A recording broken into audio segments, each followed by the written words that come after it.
Hi there. I wanted to vlog a little about my experiences last week as a parent with a 5-year-old schooling from home. And that is as far as I got through that vlog last night, which speaks to one of the big themes of living in this phase of social isolation. That feeling of just not ever having any space to yourself. That is, if you're living in a house with other people. I guess if you're living on your own, you've got plenty of space to yourself.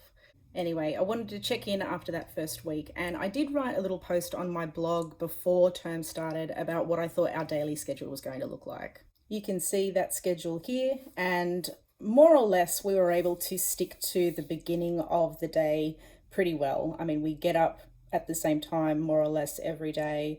We don't usually do TV before a school day, but because it's not real school, we have some TV in the morning to keep the peace, get dressed pretty late.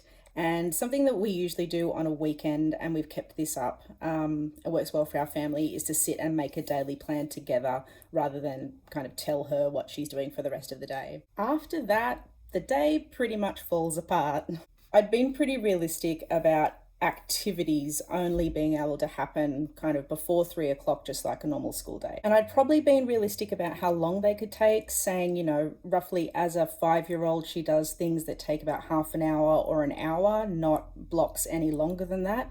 And for me to keep my own sanity, having a half-hour activity is really where I need to be at so that I'm not doing 10 and 12 things a day. I was pretty successful being able to make the first activity of every single day being to check in on that class app that we use with the school to listen to her teacher's morning greeting. We got a video greeting from the teacher every single morning, and then to send something back. I could kind of put the pressure on there by saying, your teacher is expecting to hear from you. She'll be worried if she doesn't hear something back. And so we could do that.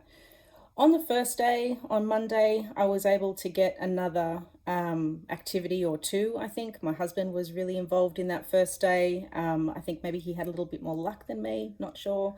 But we got a couple more activities out, and then the rest of the day was really play at home and our usual nighttime routine. But after that Monday, on Tuesday and on Wednesday, after doing the welcome check-in, she didn't want a bar of the rest of it. Getting her to do an activity from the class app was like pulling teeth. I don't think the problem is with the technology. Our school is using Seesaw, and we've had a lot of success with that as an actual app.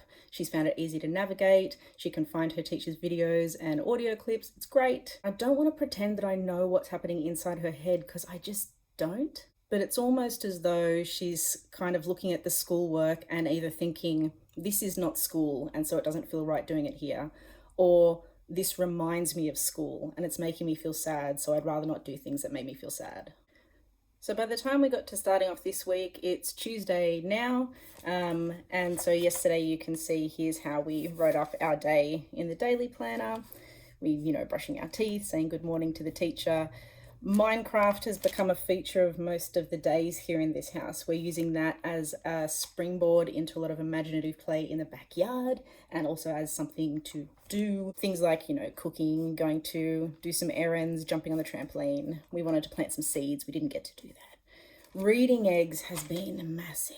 I don't want to start up complaining about reading eggs because I just don't know enough about the scene. But what I can tell you from experience, as soon as my kid started playing around with that app, it was like watching someone on a poker machine. The sounds are the same, the ding, ding, ding, ding, the constant rewards for effort are the same. It's a very gamified platform. They're also learning to read, right? So isn't that great? And there are no in-app purchases or anything skeezy like that. But for example, one of the activities that the teacher might set on Seesaw is for the students to do one of their stepping stones on reading eggs. Well, as soon as she's heard that her teacher has said that she's allowed to do reading eggs, she wants to do a whole map of those stones, which is great, but there's 10 of them, and she gets very buzzy if she actually does a whole map. So that becomes something to juggle here as well. And scene 3. My husband and daughter came in upstairs, so I had to move again. It sounds chaotic, and it is, but I'm just really grateful that we've got the kind of house at the moment where there's an upstairs, a downstairs, and a backyard. So we've got those kind of 3 mega zones to rotate through at least. So it might mean chasing a space around to get some time to yourself, but at least there's that. Like a lot of people, I think my answer to not being able to engage here with a lot of the school at home resources is to just try and keep doing what we would normally do at home and make that as full of learning or growth opportunities as possible. I don't know if it's any good, but I just find myself trying to be a bit more teacherly at times, not in how I act, but in the things that I would point out. So a typical example, we're gardening yesterday, my daughter and we're pulling out weeds from around the edge of the lawn, and I took the opportunity to talk about what a broadleaf weed was, because that kind of stuff's been on my mind lately. Or, we're baking, and so we'll take the extra time to look up the difference between plain flour and salt raising flour, which I can never remember. My daughter's lucky enough or unlucky enough to live in the kind of household where she's got parents doing that kind of stuff all the time with her anyway, which she appreciates now. I'm sure she'll get to a point where she just wants us to shut up and starts to ask her questions more judiciously. I'm grateful for the efforts that my teacher is putting in. Oh my gosh. So for that first week of term, and it looks like it's going to be just continuing along this way, every single day of the week we have 5 or 6 activities from my teacher, and it's a blend of things that are done in her voice or with an introduction video from her or with an introduction from someone else in prep. Maybe some of the materials are actually voiced by someone higher up at the QCAA or Department of Education, I don't know. What it looks like for us in the home is having a really decent palette of learning experiences that we can offer here at home. But at the end of the day, we're off school for 5 weeks, and I just think it's going to be okay. Anyway, officially over the halfway point now. We've been in isolation here in this house for over 4.5 weeks, and we've got only 4, I think, to go. It is absolutely bonkers how the different states have such totally different plans for going back. I'm talking constantly with teachers in Victoria who are off all of term 2, as well as teachers from New South Wales who are going to start to go back in dribs and drabs from week 3. And then here we are in Queensland, stuck in the middle on this home for 5 weeks roster. But really, whether you're home for 3 weeks or 5 weeks or 10 weeks, what we've all got in common, I guess, is just that we're trying to make this work as best we can.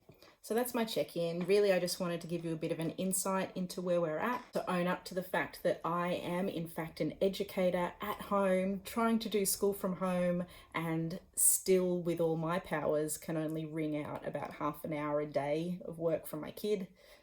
And to say well done to all the people out there who I know who are either teaching or parenting or in whatever other role trying to hold things together right now. Talk to you next time. Bye.